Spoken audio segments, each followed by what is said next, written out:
Welcome, everybody, to the middle of the week. White undershirt wearing day. So, it's been a long day for me, but I'm here with you guys because I look forward to it. I appreciate it. I'm glad that y'all are here. I'm glad to be able to speak about what I'm going to speak about. And that's the Bible, because my name is Stuart Davis, a flawed man of God, a humble parishioner at a small church just outside of Richmond, Virginia. I'm not a pastor, not a biblical scholar, and I haven't been to seminary. I'm not trying to get you to join my church or donate to any special cause. What I'm here to do is talk about God, talk about Jesus, talk about the Holy Spirit, talk about the Bible, talk about Christianity, talk about a wide variety of different topics, issues, and current events, and give you my perspective on them, one that I think is reflective of your average Christian guy. Been a Christian all my life, 41 years, non-denominational Protestant. I don't subscribe to any particular doctrine or denomination. I'm just in the Word daily, trying to do it right each and every day. Sometimes I'll get it right. Often I'll get it wrong. But no matter what, if you are watching this stream, if you are hearing my voice, you can count on getting my honest takes and opinions on whatever it is that we're talking about. So, if you are somebody who is looking at Christianity with curiosity, maybe you're searching for something they're searching for something. Maybe you're wondering what's missing in your life, and you're really trying to find out what that missing piece is. And you think it might be Jesus, and you want to know more. Well, I'll tell you right out, it is Jesus, but I can understand it being kind of a difficult, confusing search. There's a lot of faith involved, and then there's a lot of folks who you might feel would take advantage of that faith. You see a lot of it on social media, Instagram reels, TikToks, YouTube shorts, whatever. Somebody's trying to convince you that the thing exactly the way they say it is right, and they say it as if they know it absolutely. Why don't you believe precisely the way they do? And it's professionally made. It's contrived, scripted. It just doesn't resonate to you as authentic. It doesn't resonate to you as something where somebody's trying to be real with you. And maybe you thought about going to church, but you're not you're not really convinced of doing that because you're worried that the pastor that's just his profession. That's what he gets paid to do, right? And I get that if you're not a church goer, if you've never been involved in church, that might be what you think, but it's not. It's not how it works. Not how it's supposed to work. There's mega churches out there with Joel Osteen's and Kenneth Copeland's where that's definitely how they approach it. But your small community church shouldn't be that way. Should be none of them should be that way, but often often the smaller churches are not. But regardless, if that's what you're concerned about, putting your faith out there is a big deal. It's an act of vulnerability. And you don't want to just pass that over to somebody who's going to take advantage of it. So you don't want to hear it from the guy at the pulpit. Maybe you want to hear it from the guy sitting in the pew next to you. The one who can look over to you and say, been doing this for a long time. This is what faith has done for me. This is why it's important to me. This is what it can do to you. This is why we value these core beliefs. This is why we revere God this way. This is why we believe in Jesus as our as our Messiah and Savior. That's what you're going to get here. That's what you're looking for, a casual, relaxed stream where you can just sit and take it all in. I think you'll like this. If you are already a Christian and you just enjoy Christian topics and discussions, welcome as well. You'll find we have a way of running this similar to a Wednesday night study group or a Sunday school. We have a we really focus on the small group because we are a small group, but it's how the setting goes. We banter, we talk, we get a little off topic, but we're all here gathered round to talk about the word, talk about God, talk about worship, talk about concerns and worries, about our faith, talk about our triumphs, and celebrate. So we'd love to be a part of that. So regardless of whether you're just looking into Christianity or if you've been one much longer than me, you're much more set and established and mature in your faith than I am, or if you're somewhere in between, get in that chat, be part of our group. The chat makes this show better. I'm just one guy. I'm just the host. This is just my house that I'm letting you guys come into and hang out and have these discussions. You are more than welcome to discuss what you can. So tell me where I'm right. Tell me where I'm wrong. What do you agree with or disagree with? What unique perspective or experience or insights do you bring that you'd like for us to consider? Share your opinions, ask questions.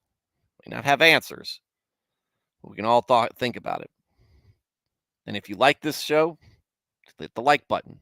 If you want to see more, subscribe. And if you want to be alerted allegedly alerted, when the show is going to start, hit the notification bell.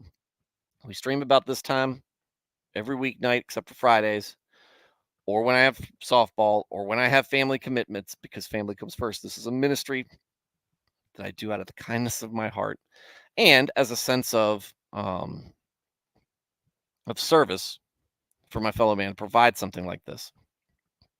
I'd love to have you here. So stick around as we start this show. Getting off to a bit of a light night. Alias driving while listening.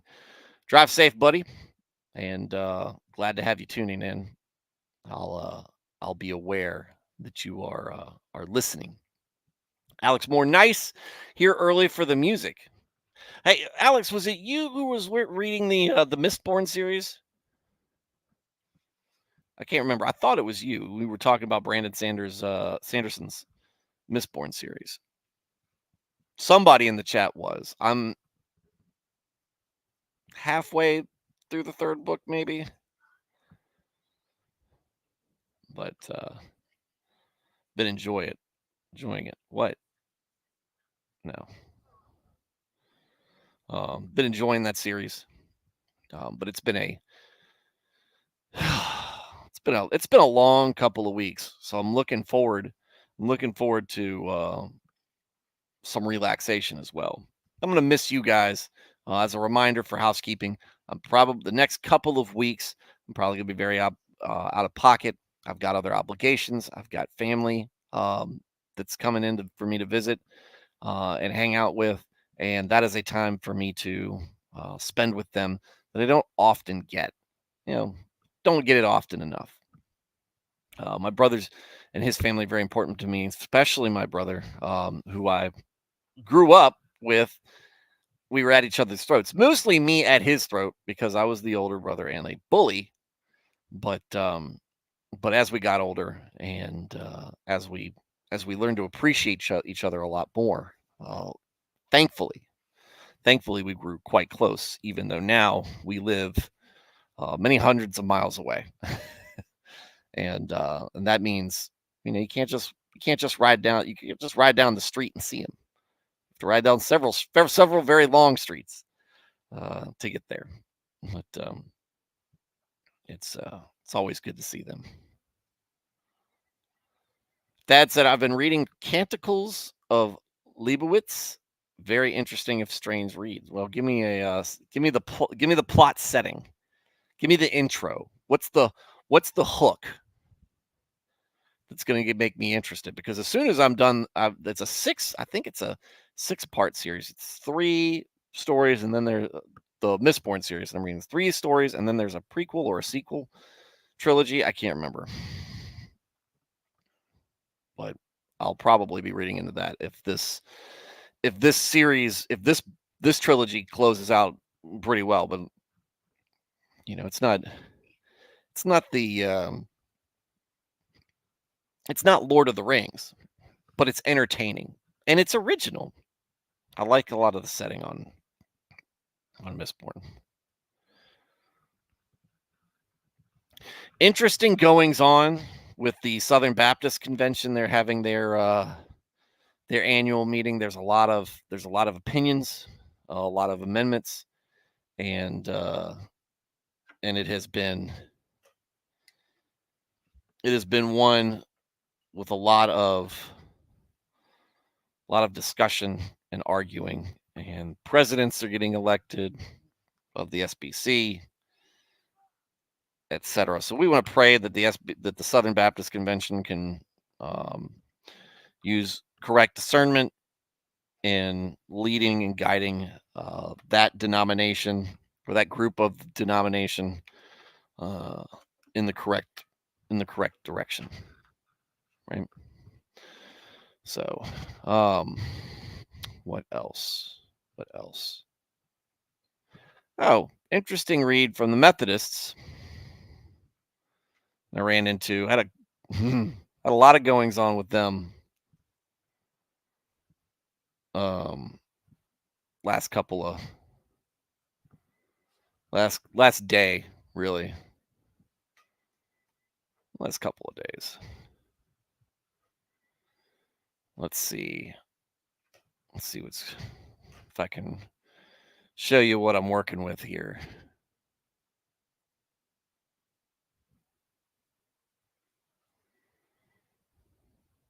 But if you guys let's see.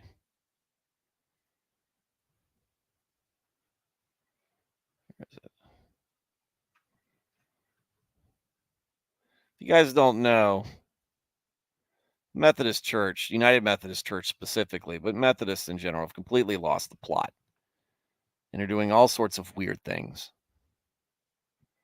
And so, somebody was on Twitter complaining, for Methodist parents, don't let your kids go to summer camp and be into Christian summer camp where they will be told by camp counselors or something like that that all the beliefs that the Methodists have are weird and unbiblical because they are weird and unbiblical. So the the gentleman, the Pastalorian, on Twitter came out and he said, when we during this discussion, settling me, he goes, "You can cling to your literal fundamentalist exclusionary religion. I will instead seek to extend the table, love my neighbor, and wall those that religious." I don't know what wall and wall with those walk probably. So I will seek to extend the table, love my neighbor, and walk with those that religious folks often exclude. Like Jesus did. My response was the fact that you think literal and fundamentalist are mutually exclusive to with loving your neighbor and walking with the marginalized is a big part of the root cause of all your theological problems. You don't understand what Jesus did at all. That guy is a jerk, in my opinion. It might just be him acting out because they've been under a lot of scrutiny. They've been taking a lot of criticism, and a lot of it is deserved because they have just gone on to do what they want to do, not what God wants them to do, but what they think is right. I want this to be right so bad. You can't. And I'm going to get into this in a bit. Bethany responded earlier today. Stuart, I'm trying to understand. I like this. This is a better interaction. I'm trying to understand your context a bit better. Do you think it's more important to be right or to be kind? My response was right is right. Kind is difficult to quantify as it seems to become nebulous these days. Throughout Scripture, the people in the Old Testament and the New Testament alike who we are to listen to or look to for inspiration have one big thing in common: obedience. Bethany says, true, kindness is a fruit of the Spirit, but it is hard to quantify. As I was thinking about how to pose my question, I wondered if righteous and merciful would be another way to consider it. So, does your answer change any for that? Is it more important to be righteous or merciful? And here comes my rant. It's not an angry rant. I liked it actually, so much so that I went around there. Why would that be an either or choice? They aren't mutually exclusive or even close to I said antonyms. But again, merciful and kind, they aren't synonymous with affirmation or acceptance, especially when those things are in conflict with righteousness and obedience. Where one seeks mercy, it can often be righteous to be merciful. If one demands tolerance or even affirmation of their sin, it is unkind to give in to those demands, as it allows their sin unimpeded to destroy them and give the impression to others that it is acceptable. You don't want to let somebody go, I want to do this. That's very bad for you. I know this very bad for you. The Lord has said this is very bad for you. He doesn't want you to do it. It is abominable to him. And you're saying you're going to do it, you want to do it, and you demand that I accept that. Why would I take that into account? If I just let it capitulate and give in and say, sure, fine, you want it so bad, I'm going to accept it, and I'm going to be okay with it. I'm going to encourage it to some degree, especially in the Methodists. I'm going to encourage it. That puts them on a road to destruction because nobody's there trying to tell them that it's wrong. Now, instead of them being told it's wrong, now it's like, oh no, I got my way. I won this argument. It's not an argument. You can't argue with truth. God created it. God is not, it's not, he's unchanging. And he hasn't, and he's given no indication that even if he was a God who would change, that he has. So you can't just win the argument. You're not going to win. But if we let you give the impression that you did, what does that say to other people looking at it? What kind of message, what kind of example are you setting? You're setting a terrible example. And you're setting others up for failure, not just the person who's demanding tolerance, but for all the people watching. And a lot of people do. We always talk about how much other people are watching us as Christians. Now, we have to stand up where it's right, no matter what the bully pulpit, pun intended, says and tries to tell us. Jesus met with sinners. who were looking for mercy, forgiveness, and hope for salvation because of their past actions where they had been ostracized and stuck with no chance given from the Pharisees to redeem themselves. They didn't petition or lobby Christ to accept their actions. But yeah, because these guys were set off the side. We're talking about the marginalized here. We were talking about people, tax collectors who were very corrupt and did very corrupt things, and thus were looked on with scorn by society. Nobody likes the guy who comes and takes your money, not just the money that the government tells you, but also taking their cut on it, which could be whatever. Because the Romans didn't care how much the tax collectors collected, just as long as the Roman government got its cut. So tax collectors, very frowned upon. Prostitutes, adulteresses. Uh, um, the crippled, the people with men and women with leprosy, oftentimes were viewed poorly. But it doesn't matter, no matter what. It was never, hey, Jesus never came up to them and go, hey, I know what you're doing was wrong, but it's okay now. It's okay now. He never said that, never gave any implication. In fact, he very much so reiterated the fact that we are to stop doing the things that are wrong. Go forth and sin no more. And when we've set up the church and we're trying to establish, we have to affirm what is right and what is wrong. And we can't just say, oh, well, because there's forgiveness, that means everybody can do what they want. No, that's not how that works. But that's how a lot of people want to couch it. But it doesn't pass the sniff test to anybody who's got half a brain about faith. You can't just change that. So here, even the rich young ruler knew not to ask Christ to accept his love of possessions or change God's perception of materialism. He left, he walked away, sad because he didn't get the answer he wanted. That's not enough for people anymore. They demand God change, and since he won't, they will just try to reinterpret scripture and revise history. That's what scripture doesn't mean that. It means this. Oh, okay, yeah. Nobody for almost 2,000 years ever said maybe it means this, but because you came across and said, hey, this is something that society is more okay with, let's try to change the message, doesn't mean that it's correct. You don't change your principles based on what society's or the culture's demand is. They stand firm. If they were grounded in truth and they were grounded in righteousness at day zero, they're still the same today, no matter how many years have transpired. It doesn't change. But they want to pretend it does. They want to pretend it never meant that way, because now you can go back and you go, no, everybody just misunderstood because it was the culture at the time. No, it wasn't, because the Bible's consistent in it. They don't want you to look back at history and think that people got it right, because that tears apart their argument. And then I'm not even talking about appeal to antiquity. It just shows consistency throughout. Consistency. And what's the big change? What is the change?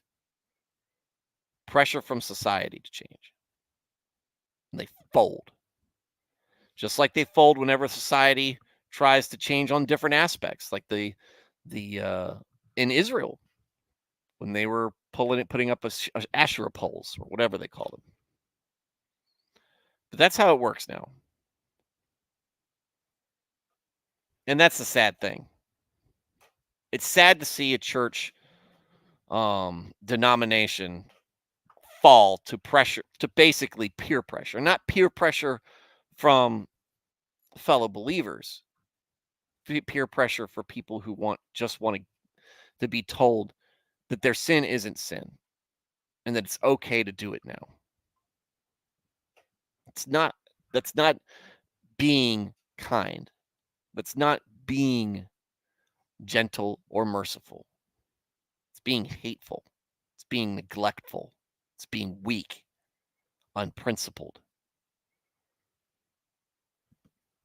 and nobody really benefits from that. The people you talk to, you people you're interacting with, aren't made better by that. They're made worse. The people watching, if they take you seriously instead of going, man, this guy's very inconsistent with what his belief structure is supposed to be. You lead them astray, and you're definitely hurting yourself too. Anyway, that's what's been on my mind. And I was reminded by this because I was talking to a couple of my Catholic buddies. I said, man, this would have made a great sermon. I feel like if my personality wasn't so weird or angry or sarcastic, argumentative, sometimes mean-spirited, I could do the pet preacher thing. But I don't think I've got. I feel like I could put together a decent sermon, especially if I practiced it. I just don't think I have the temperament for it. I don't think I have the personality for it, and I don't think that I would. I don't think that it would be good for anybody I led. So please, guys, don't get the impression to me that I'm a sermon or a pastor giving sermons here. I'm not. That's my lead in to the intro. Not saying that any of you guys think that, but if you are, please let me correct you now. I am not a pastor.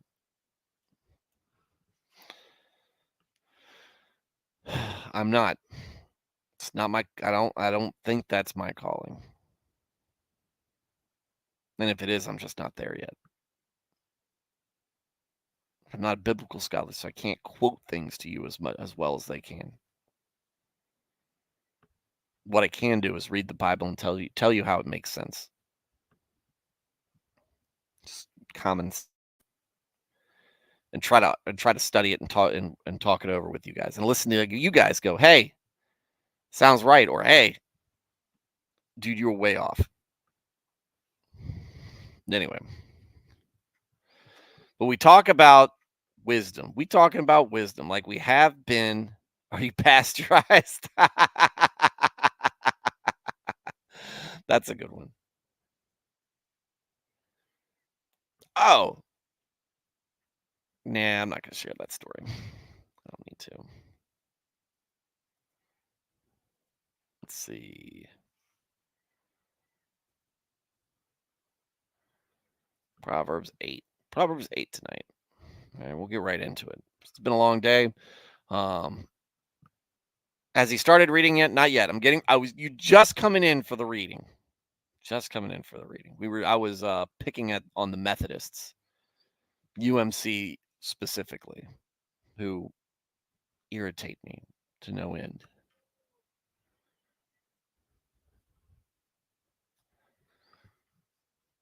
Anyway, but also to Bethany in the Twitter, her interactions and the interactions that usually get the best responses out of me. I am unfortunately very reactionary. I am unfortunately very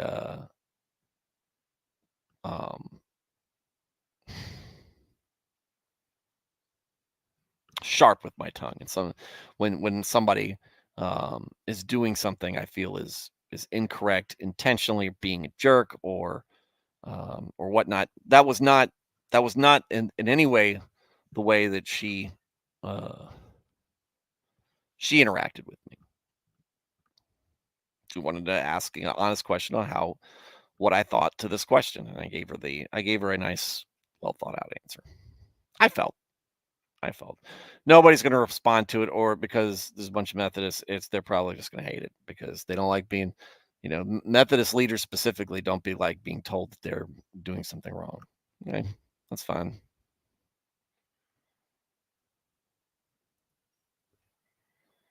Bethany gets to a lot of people. What? What?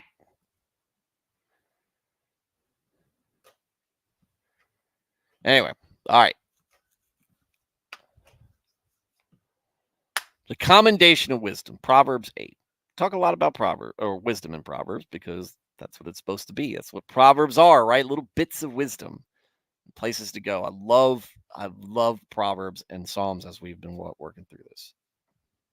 We go from David, King David, my man, and his praise, his worshipness, or his worshipful um, adoration of God, and all the other folks writing psalms in there, to King Solomon sitting down and putting good thoughts on parchment for us to enjoy thousands of years later. The commendation of wisdom. Does not start off from the beginning. Does not wisdom call and understanding lift up her voice? Hang on. Does not wisdom call and understanding lift up her voice? On the top of the heights beside the way where the paths meet, wisdom takes her stand. Beside the gates, at the entrance to the city, at the entrance of the doors, she cries out, "To you, O men, I call, and my voice is directed to the sons of men. O you naive or inexperienced who are easily misled, understand prudence and seek astute common sense. And O you, closed minded, self confident fools, understand wisdom, seek the insight and self discipline that leads to godly living. Listen, for I will speak excellent and noble things, and from the opening of my lips will reveal right things." All right. So this is great illustration here. I love the imagery here.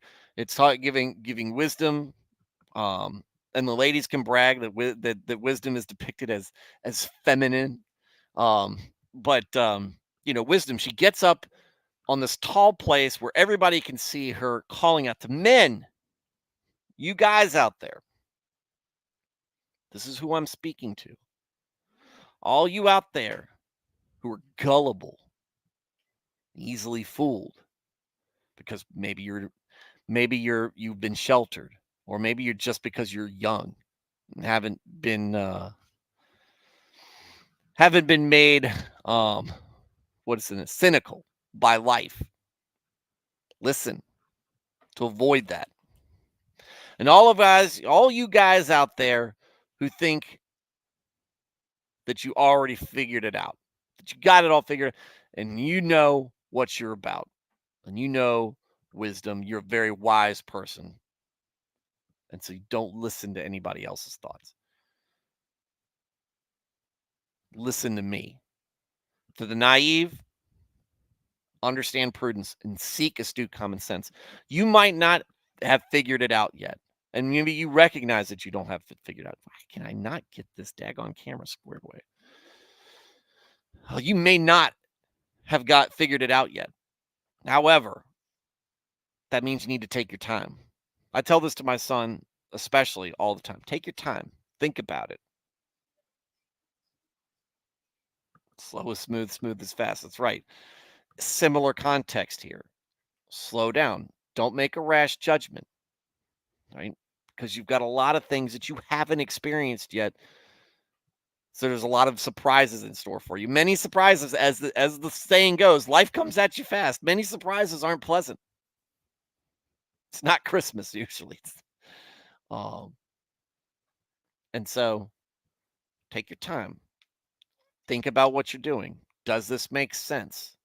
Is this really a good idea? What would be the correct decision?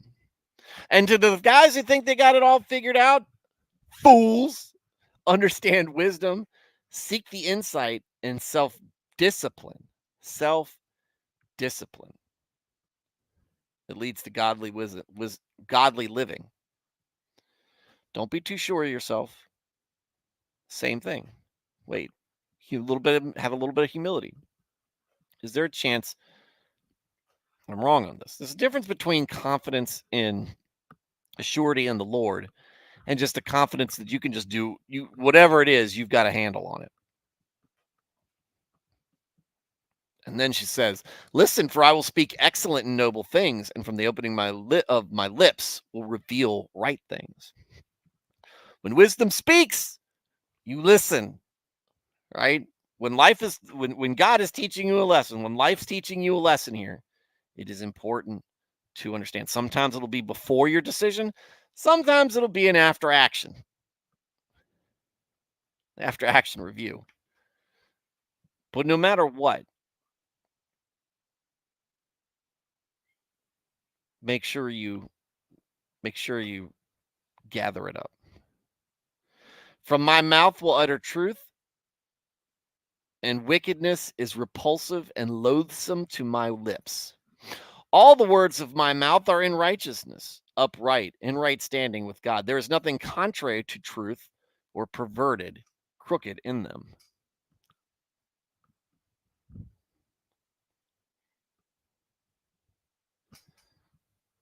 No, stop that.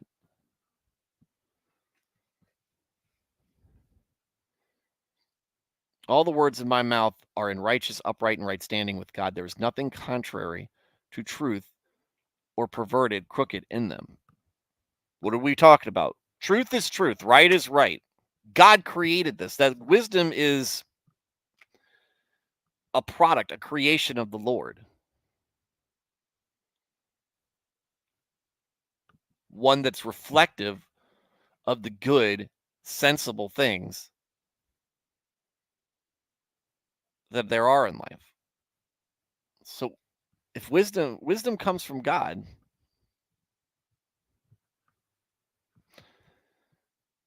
it's there to be listened to, and you can count on it. They are all straightforward to him who understands with an open and willing mind, and right to those folks who find, or I'm sorry, and right to those who find knowledge and live by it. Gets easy. The more you open yourself up to receive wisdom, the easier it gets for you to navigate life. Difference: receiving wisdom versus the hubris of closing yourself off and be like, no, I know I'm already brilliant. I don't need to slow down and double and second guess myself. I'm gonna do it right because that's how it is. That's a wrong approach, and you're setting yourself up for failure. Take my instruction rather than seeking silver, and take knowledge rather than choicest gold. This has been this. We had a psalm that was very similar to that. It is more valuable than material goods, even the most valuable of material goods. For wisdom is better than rubies, and all desirable things cannot compare with her. All desirable things, men, all desirable things. Money, power, lust. Talked about that last night. Wait, hold on. Godly wisdom, reside with prudence, good judgment, moral courage, and astute common sense. And I find knowledge and discretion. The reverent fear and worshipful all the Lord includes the hatred of evil, pride and arrogance, and the evil way, and the perverted mouth I hate.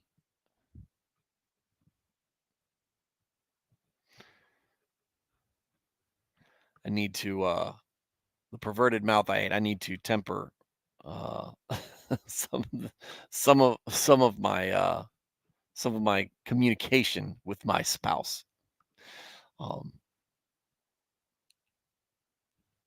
I don't think that's the context here. I think the context is more of public display.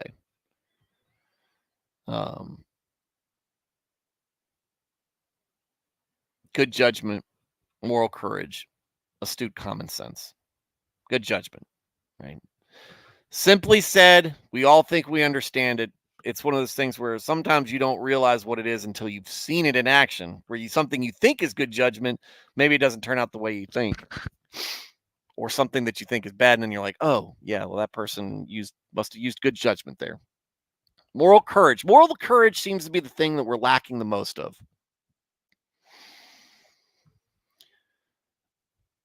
Or the thing that's killing us the most. Moral courage, like we were talking about with the United Methodist Church. Caving to the pressures of society. caving. People, they don't want to tell people what they're doing is wrong. They don't want to accept the idea that behavior can take you away from God.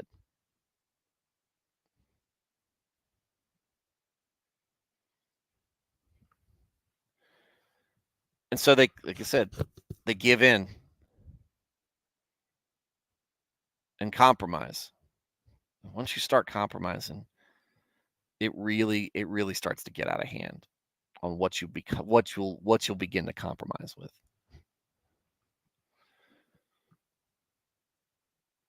Astute common sense. It's not common anymore. But that goes along very much with good judgment, right? Moral courage is something that you judgment is a choice you make. Common sense, critical thinking and getting into and and how you act. Moral courage is an act. And I find knowledge and discretion, and the reverent fear and worshipful awe of the Lord includes the hatred of evil. We're in June. The reverent fear and worshipful awe of the Lord includes the hatred of evil, pride and arrogance and the evil way, and the perverted mouth I hate.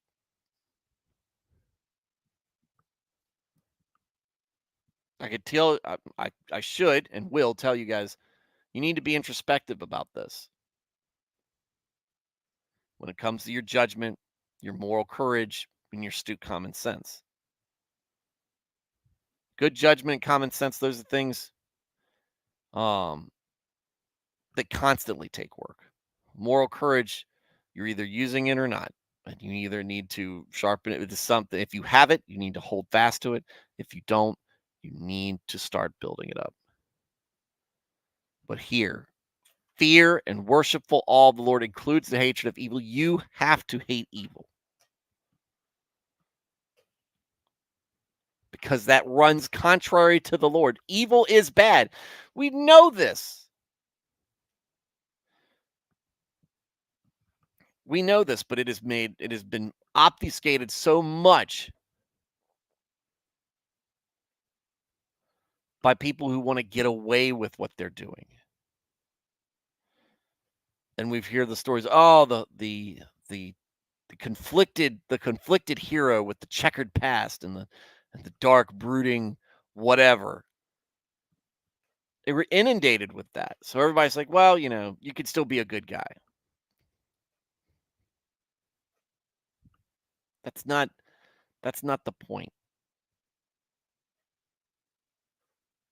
And we have oftentimes and I think what it has done is just eroded our appreciation for purity, for goodness, and for striving to be righteous.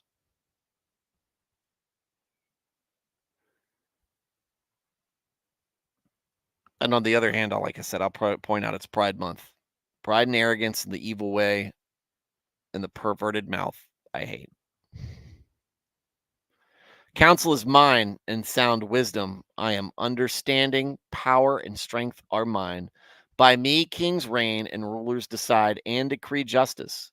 By me, princes rule and nobles, all who judge and govern rightly. I love those who love me, and those who seek me early and diligently will find me. Riches and honor are with me, enduring wealth and righteousness. And here it is, right? Not wealth as in necessarily material goods. You can listen to this. Riches and honor are with me, God. Enduring wealth and righteousness, right standing with God. Doing the right thing might not pay off financially. It might not get you a promotion. It might not win you friends. It might not get you respect or power. Women might not fall at your feet begging you to date them or marry them. It might not do all that. What it does is it puts you in better standing with the law.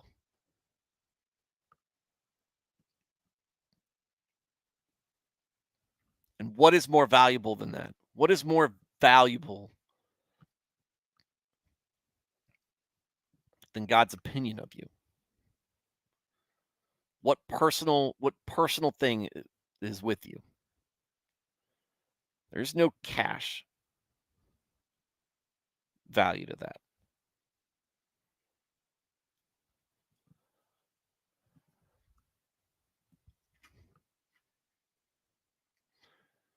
That's it. Actually, that's Abraham, Isaac, Joseph, and Moses, conflicted people whose circumstances forced them to become heroes.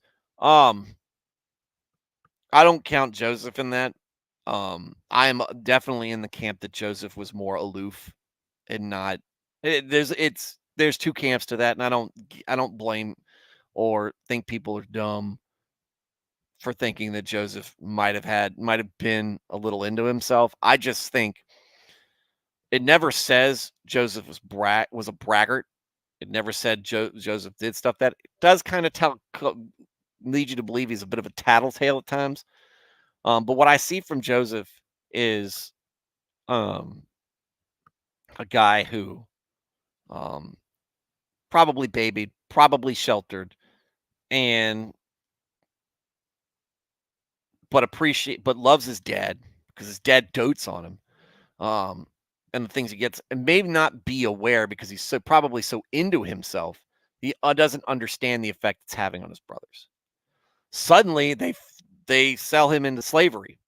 Two distant cousins who sent him off, but we never see that Joseph has this um come to God, come to Jesus moment where he's like, I did wrong things. No, Joseph immediately gets to work doing things. He has a work ethic. It appears already, and he immediately is successful, and he's always making the good choices. Um, I just was always thought that Joseph is he's more of a Daniel than perhaps a Paul. Somebody who is pretty righteous from the start. But Abraham, yeah, Abraham's obedient. Abraham obedient, but a little cowardly, right? He's a little. Sometimes he gets a little fearful. Sometimes he doesn't make great choices. But what do we see with him? He comes up and he obeys in spite of his flaws. He obeys and does the right thing. Um, with uh, Isaac, Jacob might be a better example. Um, Moses can't can't talk very well, kills a guy, but I think that the guy was uh, beating two of his kin. He goes to defend them, kills a guy. Where do we see Moses going? Ends up being the chosen savior of the Israelites out of Egypt. But what do we see from him? We see a growth and a maturity and a faith and obedience.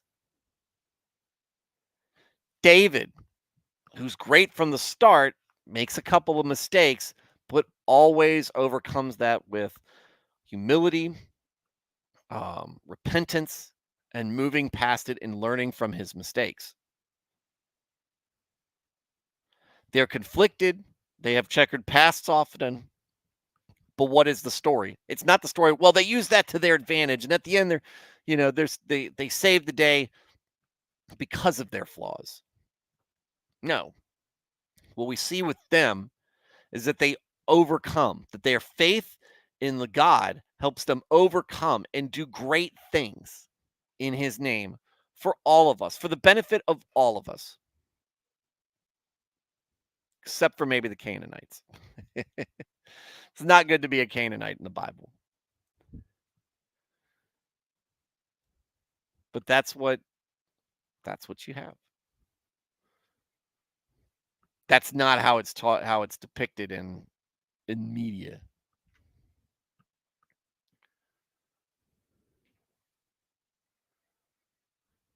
I, wisdom, continually walk in the way of righteousness, in the midst of the paths of justice. that I may cause those who love me to inherit wealth and true riches, that I may fill their treasuries. The Lord created and possessed me at the beginning of his way, before his works of old were accomplished. Again, God creates everything, right? What does he create? Reality, truth. Wisdom goes along with it. From everlasting, I was established and ordained from the beginning. Before the earth existed, I, godly wisdom, existed. When there were no ocean depths, I was born. When there were no fountains and springs overflowing with water. Before the mountains were settled, before the hills, I was born. While he had not yet made the earth in the fields, or the first of the dust of the earth. When he established the heavens, I, wisdom, was there. When he drew a circle upon the face of the deep. When he made firm the skies above. When the fountains and springs of the deep became fixed and strong. When he set for the sea its boundary, so that the waters would not transgress the boundary set by his command. When he marked out the fountains of the earth. Then I was beside him as a master craftsman, and I was daily his delight, rejoicing before him always, rejoicing in the world, his inhabited earth, and having my delight in the sons of men. I've been here. Don't call it a comeback. I've been here all along, and I have enjoyed all of it. I was a part of all of it.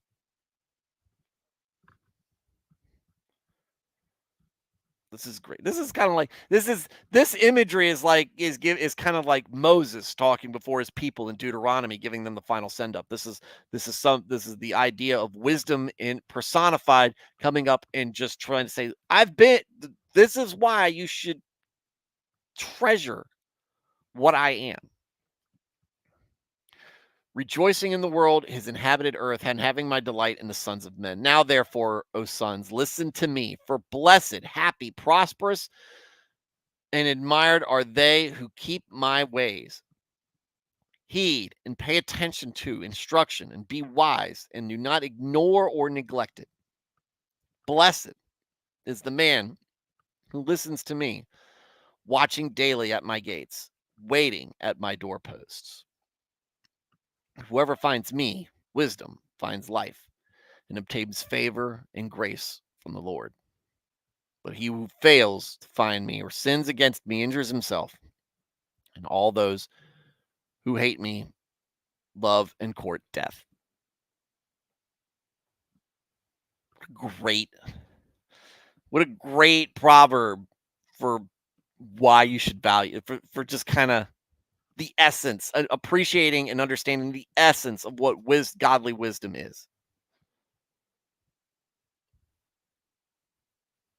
and how we should value it. We should appreciate it. As a man should appreciate the beauty and grace that a woman possesses. What are we appreciating that? Lust after wisdom.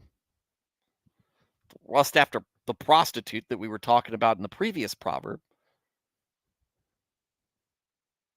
Court wisdom, because it will help you lead the family that you either have or will have eventually. Like, sets you up greatly.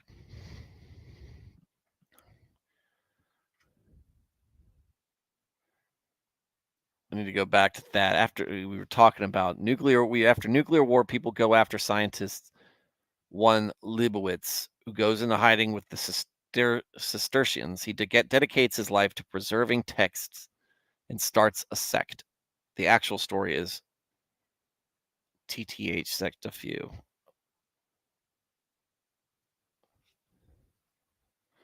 Sounds interesting. I don't like post-apocalyptic. I don't really enjoy post-apocalyptic stories all that much, though. I don't know why. That's not my kind of hook. Sounds original though, and compelling, and probably somebody else's, just somebody else. And maybe, who knows? Maybe if I'd started it, I would enjoy it. Sometimes that's all it takes. Okay, guys, and I've had it on the wrong. This is how I'm supposed to have it set up. Admit it, you like Big Macs and you cannot lie. I do. I will never lie. I love Big Macs. Big, stompy robots.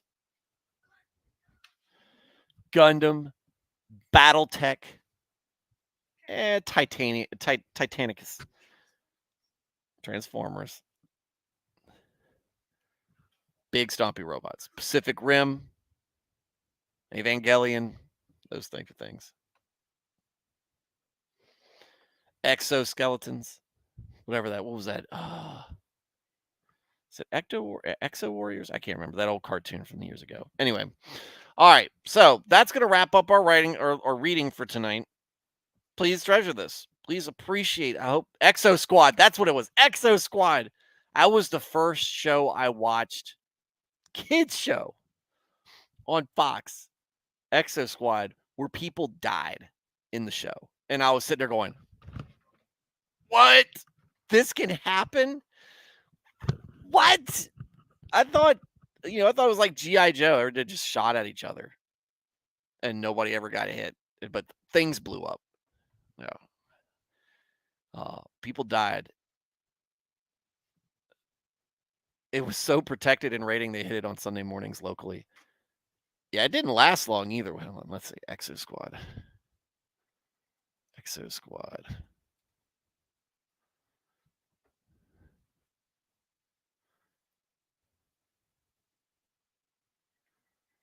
American Air.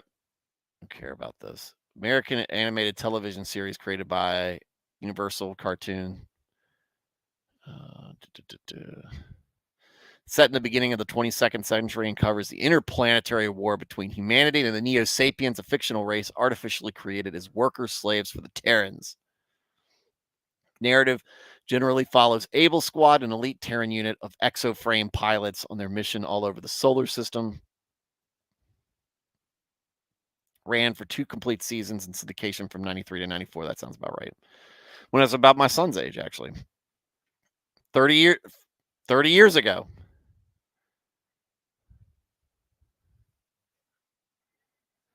All right. Voice cast. Gosh, that looks like, man, that looks like yeah, if Exo Squad is what Battletech cartoon could have been like, yes, very much so.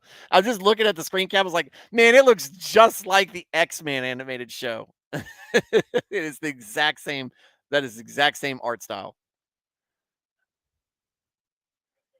Production. What is the themes? Exo Squad had a very serious approach to the plot with several intertwined narrative threads and a number of characters displaying a full spectrum of human emotions, relationships, and experiences such as friendship, love, hatred, tragedy, treachery, and responsibility for others.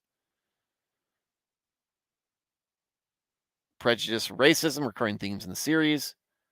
Terrans and Neo Sapiens are shown to harbor hatred and a sense of superiority towards each other.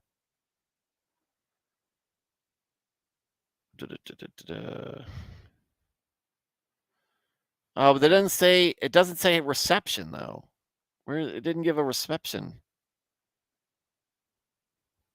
The toys were often compared to the popular Robotech franchise.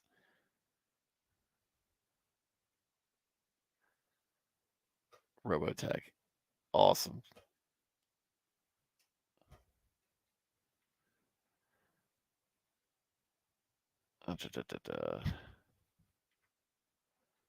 Yeah, a couple of toys look like mechs, even exoskeletons. They were like,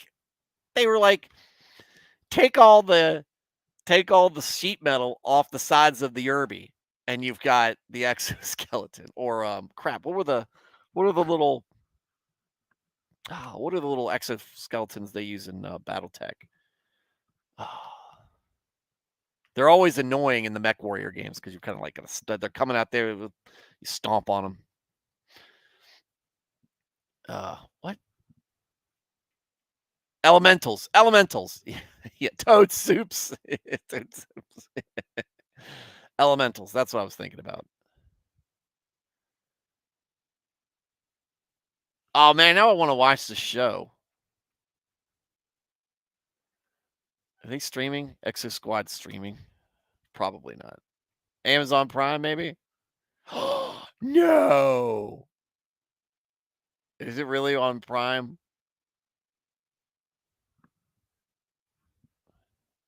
No. Gotta buy it. Wait, am I signed in? Yeah, I'm signed in. Stop. Son doesn't know how to act. That could be gritty and it was gritty when it was out.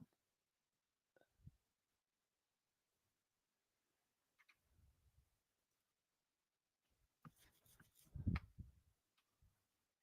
was gritty when it was out. Man, this show messed me up. And I feel like I think I actually had one of the action figures to it. Where to watch Hester Squad? No, it's on Reddit. I'm not going to Reddit. I don't like Reddit. Exo Squad full episodes on television. Yeah, there's no way Universal's allowing that to happen. Anyway, all right. Maybe it's on Peacock. Maybe. Dang, go on. Universal would screw it up these days. Everybody screws it up. Anyway, all right. So that's our show tonight. Bear Tax, thank you for that. Thank you for that help down memory lane for me. Alias, Thad the Man, Alex. That's all the guys here. The only 3 people showed up. That's the lowest audience I've had in months. But I appreciate you guys showing up. Even on slow shows. This is a good episode. This was a good stream. But I'm glad you guys were here to enjoy it. Hopefully some other guys, some other folks, ladies and gentlemen, are able to catch it and enjoy it too. All right, so tomorrow we're streaming. We're going to have a good time. Continue on in Proverbs. Tomorrow is going to be episode 299. I'm getting towards the 300th episode of live streaming reading the Bible. Pretty impressive. All right, folks. With that said, thank you for being part of the chat, guys. To everybody listening. I don't think anybody is just listening. Everybody, I think I have everybody's who's viewing me is in the chat. But if anybody's just listening, thank you for your audience. For those catching on replay, sorry I missed you and hope to get you live sometime soon. Everybody have a good night and God bless.